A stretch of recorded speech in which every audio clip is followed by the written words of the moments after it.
Hello, welcome back to my YouTube channel जिसका नाम है Rajasthan high court LDC by Raghuraj. और आज हम बात करेंगे राजस्थान हाई कोर्ट एलडीसी का जो रिटर्न एग्ज़ाम रहेगा वो पोस्टपोन होगा कि नहीं। जो भ्रांतियाँ फैलाई जा रही है वर्तमान में पोस्टपोन होने की, डेफर होने की, ताकि आप लोगों को गुमराह किया जा सके, पढ़ाई को थोड़ा डिस्टर्ब किया जा सके, उसके बारे में। यदि आप इस चैनल पर नए हैं तो प्लीज़ सब्सक्राइब दिस चैनल और बिना किसी देरी के हम बढ़े अपने जिस टॉपिक पे, जिसे थंबनेल में बताया गया है, उस टॉपिक पे बात करने के लिए। तो परीक्षा प्रकोष्ठा में जिस तरीके से मैंने बात की, और दूसरी चीज़ जो एग्ज़ाम जैसे उनकी बातों से मेरे को लगा, सेकंड सबसे पहले ज़रूरी है जो प्रोसेसिंग है Rajasthan high court LDC, Rajasthan high court की परीक्षा प्रकोष्ठा की जो प्रोसेसिंग है, वो सबसे पहले ये है कि नोटिफिकेशन जारी होता है। नोटिफिकेशन जारी होने के साथ में फॉर्म अप्लाई भरवाए जाते हैं। अब अप्लाई करने के बाद में जो फॉर्म रिजेक्ट होने वाले हैं उनकी सूची जारी की जाती है बाकायदा रोल नंबर के साथ। फिर बाद जाके रिटर्न एग्ज़ाम का नोटिफिकेशन आता है। ठीक है, अब अप्लाई होने तक की प्रोसेस से आप गुजर चुके हो, पहली चीज़, क्योंकि 22 सितंबर लास्ट रहा, तो उसके जाने के बाद से अब टाइमिंग आपका पढ़ने का है। एक तरीके से देखा जाए तो 2020 वाली ये वैकेंसीज़ है, इसको रिवाइज करके इन्होंने निकाला पद बढ़ाते हुए।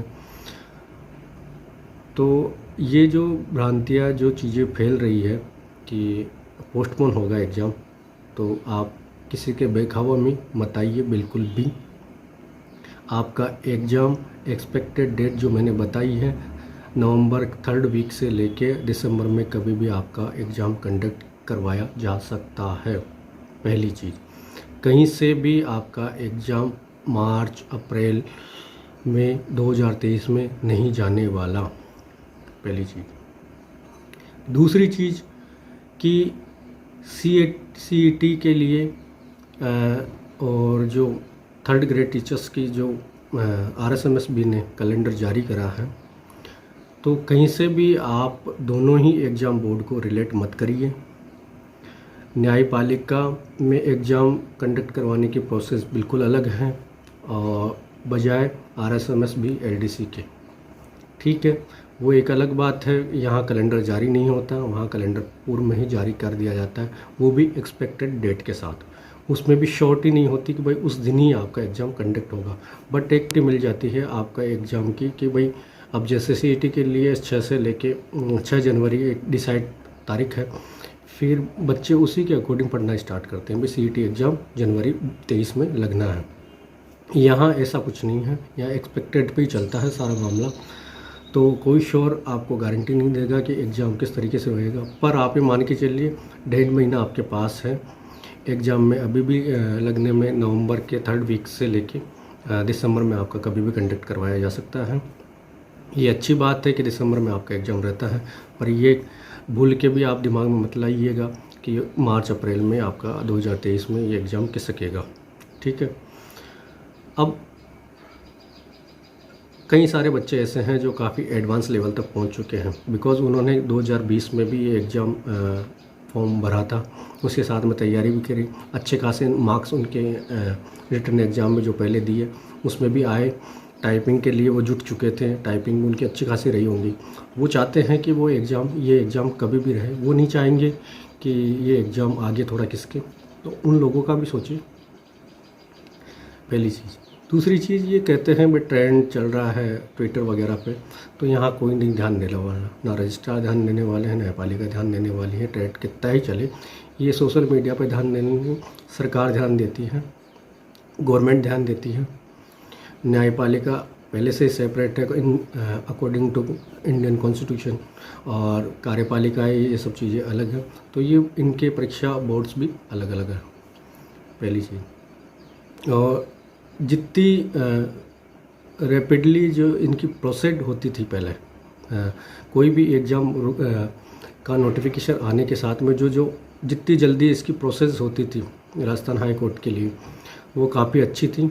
काफ़ी सुगम थी, सरल थी, मतलब फटाफट से जैसे नोटिफिकेशन जारी हुआ उसके बाद में एग्ज़ाम कंडक्ट करवाया, टाइपिंग रही, सब चीज़ें, और पोस्टिंग भी फटाफट हो जाती थी। बट जैसे चतुर्श्रेणी कर्मचारी के लिए अपन भर्ती को देखें तो उनमें कई सारे कॉन्ट्रडिक्शन बन गए, कई सारी त्रुटियां सामने आई, क्योंकि ग्रेड को लेके, परसेंटेज को लेके तो उनके वापस से फॉर्म मांगे गए। इसी के साथ में जो 2020 में नोटिफिकेशन इस इस एलडीसी के लिए रहा, राजस्थान हाई कोर्ट एलडीसी के लिए, तो उसमें भी जहां एफआईआर दर्ज हुई, लीक होने की बात हुई, पेपर को वापस से रिवाइज करके पदों को बढ़ाते हुए वापस से भर्ती निकाली गई।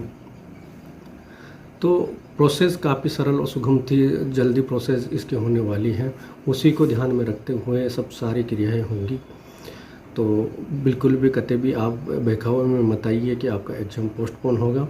आप एक्सपेक्टेड डेट नवंबर में मानते हुए अपनी तैयारी जारी रखिए, एडवांस स्तर से चलिए, अकॉर्डिंग टू कोर्स पढ़िए।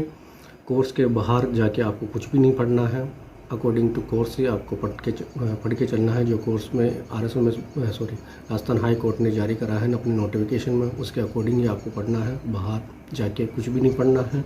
जिनका कोर्स कंप्लीट हो चुका है उनको रिवीजन की आवश्यकता है, साथ ही टेस्ट सीरीज उन्होंने यदि ज्वाइन कर रखी है तो जिन टॉपिक्स में उनकी कमांड नहीं है उन टॉपिक्स को वो देखें, उन टॉपिक्स पे अच्छी खासी कमांड बनाएं, उनको स्किप ना करें, छोड़ें नहीं, क्योंकि एक एक नंबर काफ़ी इम्पोर्टेंस हो जाता है। देखो कई सारे चैनलों पे ये बातें कही गई, 6.5 लाख फॉर्म भरे गए हैं, 8.5 लाख फॉर्म भरे गए हैं, 7.5 लाख फॉर्म भरे गए हैं। मैं ऐसा कुछ भी श्योर नहीं करना चाह रहा, आप कुछ भी गारंटी नहीं देना चाह रहा कि भाई इतने फॉर्म भरे गए हैं। जहाँ मैंने बात की तो उन्होंने साफ इनकार करा बताने से, तो ये सब चीज़ें बाद में सामने आ जाएगी, कितने फॉर्म भरे गए हैं, सब चीज़ें जब उपस्थिति की बात रहेगी तब। तो ये पहली चीज़ें तो कंपटीशन का पता लगा पाना बड़ा मुश्किल है फ़िलहाल, और आप अपने एग्ज़ाम पे ध्यान दीजिए। यदि प्रॉपर आपको हाई कोर्ट की तैयारी करनी है, प्रॉपर हाई कोर्ट एलडीसी के लिए तैयारी करनी है, तो बिल्कुल ध्यान दीजिए। आप किसी बहकावे में पोस्टपोन होने, डेफर वाली खबरों पे आप ध्यान मत दीजिए। अपना कॉन्सेंट्रेट ओनली पढ़ाई की ओर होना चाहिए, जॉब पाने की ओर होना चाहिए। और कंपटीशन कितना भी हो, आपको ये दिमाग में रखना चाहिए कि आपको अपनी एक सीट से मतलब है, वो आपको कैसे भी मिले, उसके लिए आप जी तोड़ मेहनत करिए। आपको अपनी एक सीट से मतलब है, वो एक सीट पे नाम आपका होना चाहिए।